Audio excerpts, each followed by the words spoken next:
Bonsoir à tous, bienvenue sur TV Tour Val-de-Loire. À la une de ce 20 novembre, une quarantaine de Tourangeaux très surveillés en Indre-et-Loire. Le préfet renforce la sécurité et rencontre les maires pour faire le point. La mosquée de Tours condamne la barbarie des terroristes et appelle à la tolérance et la paix dans l'islam. Nous avons suivi la grande prière du vendredi aujourd'hui. Également à la fin de ce journal, nous rejoindrons Amanda en duplex de l'hôtel de ville. La ville s'illumine ce soir et inaugure son traditionnel marché de Noël. Bonsoir à tous. Une quarantaine de Tourangeaux seraient très surveillés en Indre-et-Loire. Une semaine après les attentats parisiens, le préfet maintient et renforce la sécurité. Tôt ce matin, il s'est adressé au maire du département pour faire le point.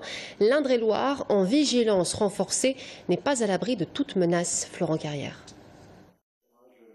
À ce jour, une bonne quarantaine d'individus sont surveillés en Indre-et-Loire à des degrés divers. Certains sont très surveillés car potentiellement très dangereux. Il s'agit des fiches S. Le chiffre ne nous est pas communiqué, mais un rapport parlementaire il y a quelques mois faisait état de 16 personnes. Pour l'instant, il n'y a pas eu de perquisition administrative, mais il va y en avoir. Ces perquisitions ne se font pas au hasard, elles se font en accord avec les services dont c'est la compétence en matière de renseignement et dans le cadre de la lutte contre le terrorisme. Des perquisitions administratives jugées inopportunes ou non prioritaires pour le moment. Par ailleurs, l'Indre-et-Loire attend une réponse du ministère de l'Intérieur pour l'assignation à résidence de plusieurs individus. La Touraine n'est pas l'épicentre du terrorisme en France, mais une vigilance accrue est de mise. Nous avons également affaire à des individus qui sont très sérieux, particulièrement suivis, en Indre-et-Loire également. On a une prise de conscience accrue ces derniers temps sur le risque de radicalisation des jeunes. Donc on a un certain nombre de parents qui viennent nous signaler des craintes sur les déradicalisations éventuelles de leurs enfants. Ces craintes sont parfois fondées, parfois non, mais malheureusement parfois fondées. Vigilance également pour éviter les départs en Syrie. Les Tourangeaux sont concernés, certains sont actuellement sur la zone de conflit. C'est inférieur à la dizaine. Ce sont souvent des individus qui ont des difficultés, qui sont très influençables. Ce sont des gens qui sont jeunes et puis qui prennent la décision de partir. Dans ce contexte général, la sécurité est renforcée dans les gares et aéroports, dans les lieux festifs, dans les centres commerciaux, mais également sur les routes. La gendarmerie a rappelé ses réservistes, 250 militaires qui s'ajoutent aux 350 agents quotidiennement sur le terrain. Renforcement également des équipes du côté de la police. Bon, évidemment, le week-end, on a rappelé les effectifs qui étaient en congé et ensuite on a suspendu les congés. Donc ça fait un potentiel supérieur de 30% journalier pour l'ensemble des équipages sur la voie publique comme sur les moyens d'investigation et de remontée d'informations. Des forces de l'ordre qui ne peuvent être partout, c'est ce qu'est venu dire le préfet aujourd'hui aux maires, leur rappelant leur pouvoir de police, à eux d'assurer le respect de la sécurité pour l'organisation par exemple d'événements, à savoir notamment le filtrage aux entrées, car c'est aussi le message qui est délivré, la vie doit continuer. Et la grande prière du vendredi à la mosquée de Tours avait un goût particulier aujourd'hui. Plusieurs sermons et prêches ont été prononcés sur la tolérance et la paix dans l'islam. Les Tourangeaux de confession musulmane ont condamné la barbarie des attentats. Amanda Brouwer-Rivera, Audrey Champigny et Lina Bensunossi.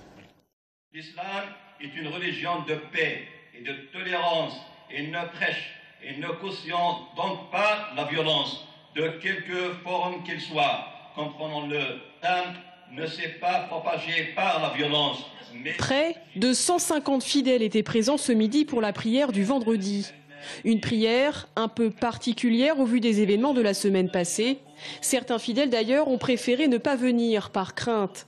L'imam a lui délivré un message de paix en évoquant les dramatiques attaques de Paris.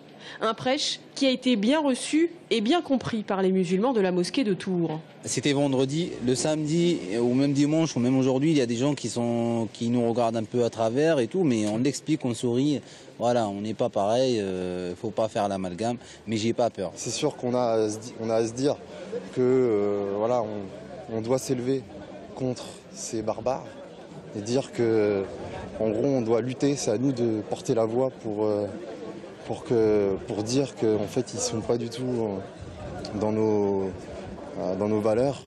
Et la voix, Salah Merabti l'a élevée, dénonçant la barbarie des attentats de Paris, mais insistant également sur l'importance de l'éducation des plus jeunes, l'importance aussi d'échanger, de communiquer et de ne pas se renfermer sur soi. Chers frères, chères sœurs, est-ce qu'on va continuer justement à subir ces gens-là?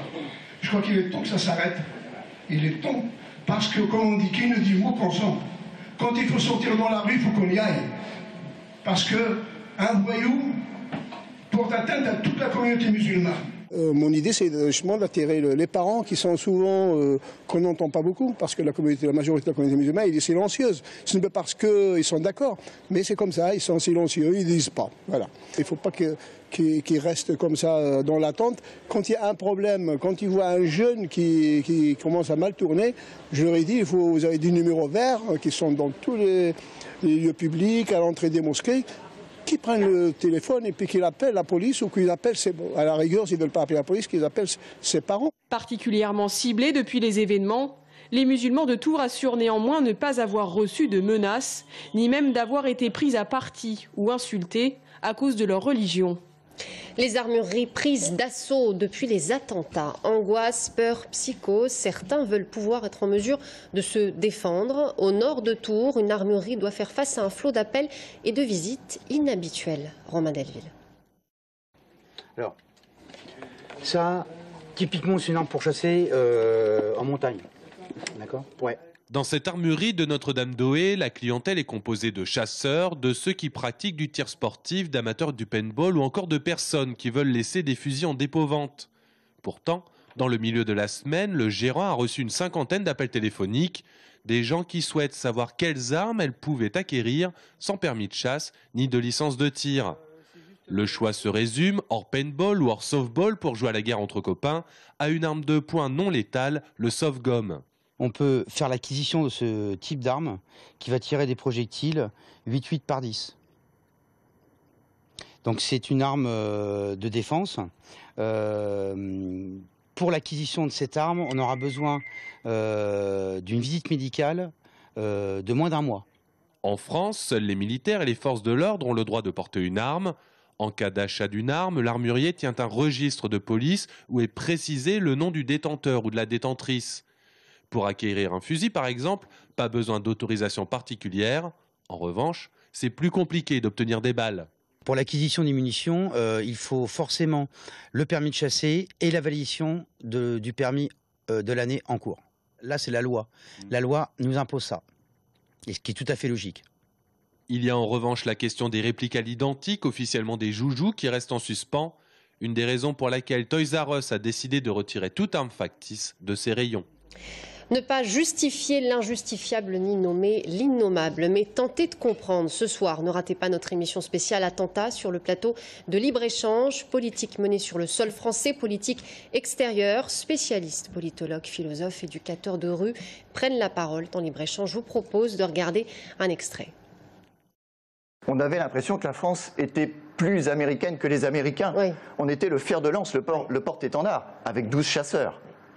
Donc je crois qu'il y a une exposition trop forte, qui est dangereuse, qui fait qu'aujourd'hui, la France s'expose inutilement. Je pense qu'il y a eu aussi une surdité française, un certain nombre de choses comme la radicalisation. Il n'y a pas eu le travail qui a été fait à Londres, peut-être au Danemark, peut-être parce que l'État est trop sûr de lui, nos valeurs républicaines trop classiquement proclamées. Des groupes qui s'organisent pour demander des créneaux, piscines pour des femmes et d'autres pour des hommes. Des chauffeurs de bus à la RATP qui refusent de prendre le bus qu'une femme a conduit avant eux.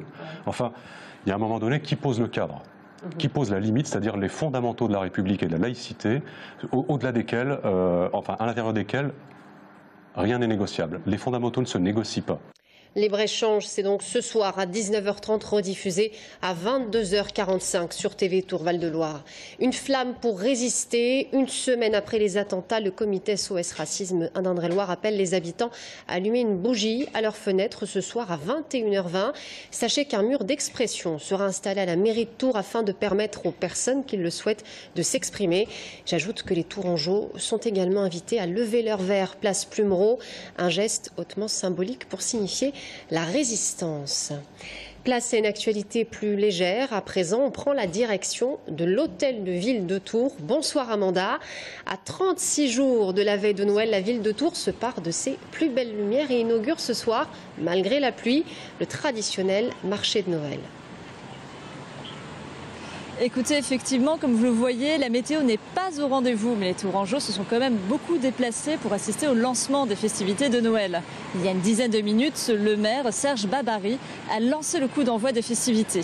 L'étendard de ces fêtes se trouve derrière moi, place Jean Jaurès. Il mesure 15 mètres de haut, arbore 30 boules de lumière et est parcouru par plus d'1 kilomètre de guirlandes à basse consommation énergétique. En revanche, en haut de la rue nationale, les Tourangeaux ne pourront pas s'amuser sur une patinoire 2 fois plus grande que l'année dernière. Les raisons, un climat beaucoup trop doux et des problèmes techniques ont poussé la mairie à repousser de quelques jours l'ouverture du site au public. Pour ce qui est des nouveautés, cette année, il y aura un nouveau marché de Noël, place du Château-Neuf. Autre particularité, la sécurité a été renforcée pour rassurer les passagers, les passants. Alors, si la vie continue après les attentats, la vigilance reste de mise. Merci beaucoup Amanda, vous étiez en duplex donc de l'hôtel de ville, vous le voyez. Le marché de Noël a été inauguré et la ville s'est parée de toutes ces belles lumières. Comment préparer sa retraite à salaire équivalent et carrière égale? La génération qui a 30 ans aujourd'hui touchera au mieux 10 à 15% de moins que celle de ses parents. Vous l'aurez compris, la retraite n'est pas le jardin d'Éden mais nécessite d'anticiper. À Tours se réunit jusqu'à demain le 3e forum régional sur cette question. Démarches administratives sans oublier l'art de bien vivre lorsqu'on est retraité. Damagassa et Loïc Argili. Des conseils, des explications. Ce matin, au forum de la retraite, ils étaient près de 400 personnes à vouloir obtenir des renseignements sur leur retraite. Et pour tous, les interrogations sont identiques. Surtout, à quel âge je peux partir? Là, c'est vraiment la première préoccupation actuellement des gens, ainsi que le montant. Et donc après, savoir les démarches. Les organismes présents au forum aident les futurs retraités dans leurs démarches. Mais il n'y a pas que l'administratif. Bien vivre sa retraite est aussi une des préoccupations de ce forum. Je travaille, quelquefois j'ai un rythme de travail effréné. Finalement, comment je vais aborder cette seconde étape de ma vie? Et c'est important pour les gens de trouver des réponses et de savoir que quand on arrête de travailler, c'est important de ne pas se retrouver sans rien faire. C'est une étape qu'il faut aussi aborder sur un plan plus social, plus de vie personnelle. Tout le monde ne conçoit pas la retraite de la même manière. Certains sont très actifs, d'autres plus casaniers. Et parfois dans les couples, cela demande quelques petits ajustements. Pendant un an, il faut se réhabituer à revivre ensemble. Parce que les choses que monsieur n'avait pas le temps de faire, je faisais. Quand il a eu la retraite, il a voulu reprendre certaines choses en main, mais il faut savoir partager. Pouvoir faire des voyages, me balader, aller en vacances, faire du vélo, du sport. Le forum propose plusieurs animations pour préserver la santé et l'autonomie des retraités. Parmi elles, la gymnastique volontaire ou encore le yoga du rire. Quand on a fait 2 ou 3 séances, moi j'ai envie de dire qu'on n'a plus peur du regard de l'autre et on n'a pas peur du ridicule. Et ça c'est très important. Pour la retraite c'est génial, c'est sûr, il faut rigoler. Si vous souhaitez également des renseignements sur la retraite et pourquoi pas venir vous détendre les zygomatiques, le forum se poursuit jusqu'à demain, 18 h.